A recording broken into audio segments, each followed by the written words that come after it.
A Ufer ground, also known as a concrete encased electrode, is a grounding electrode that is encased in concrete. It's an effective method for grounding electrical systems, providing a low impedance path to earth. Here's a step-by-step guide on how to install a Ufer ground. First, let's discuss the materials and tools you'll need. You'll need a number 4 or larger copper-clad steel ground rod, a number 6 bare solid copper ground conductor, a ground clamp, a ground rod driver, concrete mix, a rebar bender which is optional, a measuring tape, and a level. Now let's move on to the installation steps. Firstly, determine the rod location. Locate the Ufer ground rod at least 10 feet from the building and within 6 feet of the foundation wall. Secondly, prepare the rod. Mark 2 feet from the end of the ground rod and cut off the excess with a hacksaw. Bend the remaining section 90 degrees at the marked point. A rebar bender can be used for this purpose. Thirdly, prepare the footing. Trench or core hole in the footing formwork, at least 4 feet deep and wide enough to accommodate the rod in concrete. Fourthly, place the rod. Position the bent end of the rod in the footing hole, with the straight section vertical and the tip pointing downward. Fifthly, connect the ground conductor. Attach the number 6 copper ground conductor to the Ufer ground rod using a ground clamp. Sixthly, secure the conductor. Run the ground conductor up the interior foundation wall, protecting it from damage during construction. Seventhly, pour the concrete. Fill the footing hole with concrete and allow it to cure thoroughly. Eighthly, stub up. Once the concrete has cured, locate the ground conductor where it exits the footing. Bend the conductor 90 degrees upward and create a stub up that extends at least 12 inches above the finished grade. Ninthly, ground wire connection. Connect the number 6 ground conductor from the Ufer ground rod to the grounding electrode conductor, abbreviated as GEC, using an approved method, such as a split bolt or grounding lug. The GEC will then be connected to the electrical service panel. Ensure proper depth and spacing of the Ufer ground rod is required by local code. If using multiple Ufer ground rods, connect them together with a number 6 or larger ground conductor. Inspect the Ufer ground rod periodically for corrosion and replace as necessary. The purpose of a grounding electrode system is to provide a low impedance path for fault current to return to the source, typically the utility transformer, allowing overcurrent protective devices such as circuit breakers or fuses to operate and clear the fault. A Ufer ground, being encased in concrete, offers a large surface area in contact with the earth, which helps to reduce the grounding impedance.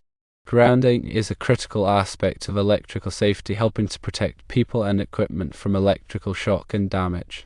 The NEC, which stands for National Electrical Code, provides guidelines and requirements for grounding and bonding electrical systems. The minimum size for a grounding electrode conductor, or GEC, depends on the size of the service entrance conductors. NEC Table 250.66 provides the requirements for grounding electrode conductor size. The grounding electrode conductor connects the service equipment, typically the neutral bus in the service panel, to the grounding electrode, such as the Ufer ground. The grounding electrode conductor must be sized appropriately to handle the available fault current.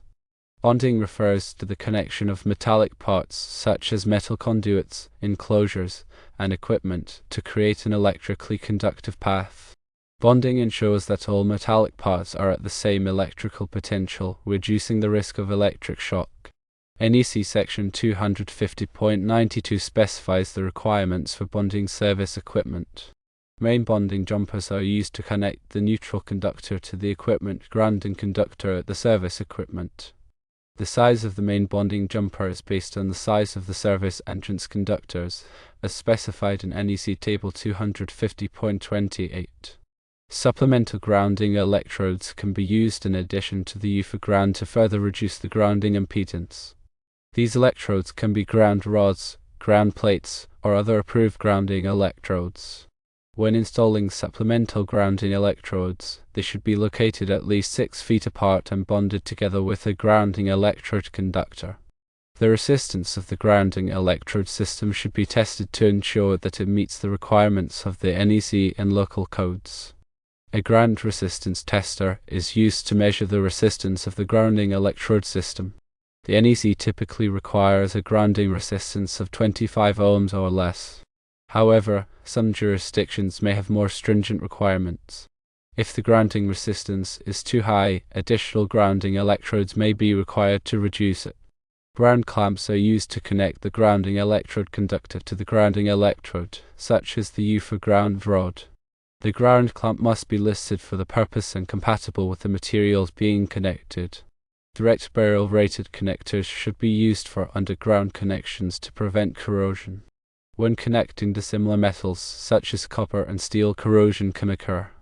Listed bimetallic connectors should be used to prevent corrosion when connecting dissimilar metals. Regular inspections of the grounding electrode system should be performed to ensure that it is in good condition and functioning properly. Corrosion, damage, and loose connections can compromise the effectiveness of the grounding system. Any issues identified during the inspection should be corrected promptly. The grounding system should be tested periodically to verify that it still meets the required grounding resistance. Changes to the electrical system or the surrounding environment can affect the grounding resistance. The grounding electrode system should be protected from physical damage. The grounding electrode conductor should be run in a conduit or otherwise protected where it is exposed to physical damage. The grounding electrode should be located where it is not likely to be damaged by vehicles or other equipment. Surge protection devices, or SPDs, can be used to protect electrical equipment from voltage surges caused by lightning or other transient events. SPD should be installed at the service entrance and at sensitive electronic equipment. SPD require a good grounding system to function properly. The grounding electrode system should be installed in accordance with the manufacturer's instructions for the SPD. Equipotential bonding is the practice of bonding all metallic parts in an area to the same electrical potential. Equipotential bonding reduces the risk of electric shock in wet or damp locations, such as bathrooms and swimming pools. NEC Section 680.26 provides the requirements for equipotential bonding in swimming pool areas. The grounding system should be designed and installed by a qualified electrician who is familiar with the NEC and local codes. A poorly designed or installed grounding system can be ineffective or even dangerous. The electrician should provide documentation of the grounding system, including the location of the grounding electrodes and the results of the grounding resistance tests. The documentation should be kept with the electrical system records. If changes are made to the electrical system, the grounding system should be re-evaluated to ensure that it still meets the requirements of the NEC and local codes. Changes to the electrical system can affect the grounding impedance and the available fault current. The grounding system should be upgraded as necessary to accommodate the changes to the electrical system. Ground fault circuit interrupters, also known as GFCIs, are devices that protect people from electric shock by detecting ground faults. GFCIs should be installed in areas where there is a risk of electric shock, such as bathrooms, kitchens, and outdoor locations. GFCIs require a properly grounded electrical system to function properly. The grounding system should be tested to ensure that it is compatible with the GFCIs. Arc fault circuit interrupters, also known as SIs, are devices that protect against fires caused by arc faults. SIs should be installed in branch circuits that supply bedrooms and other living areas. SIs require a properly grounded electrical system to function properly. The grounding system should be tested to ensure that it is compatible with the SIs. In summary, installing a Ufer ground involves careful planning and execution to ensure a safe and effective grounding system. Following the steps outlined and adhering to the NEC and local codes will help create a reliable path for fault current, protecting both people and equipment from electrical hazards.